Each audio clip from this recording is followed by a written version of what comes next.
kinh lắng mãi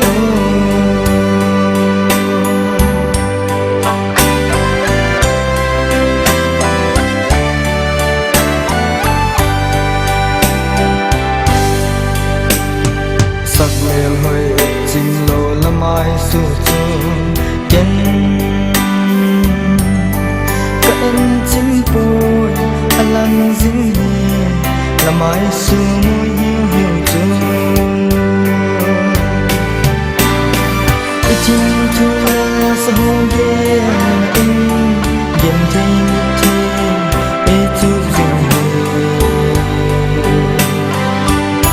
nên mưa ôn đưa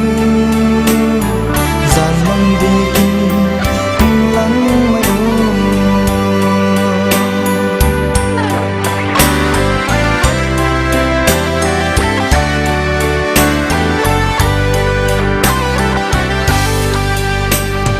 lên vui chinh có pin anh lên dầu ta kê gian xót xa mong mày lên cái giá thiên cung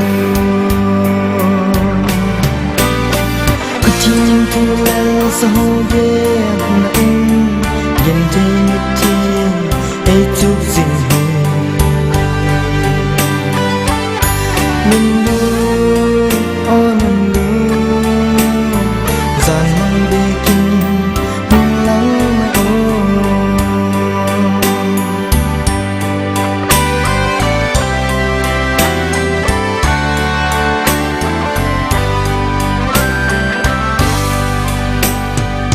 xin abang kaloi ta đi lên các chân đi lom lo lê chân xa nàng ngày phun cái đấu rồi cô chim thu lan sao ghé nặng nhìn thấy nhịp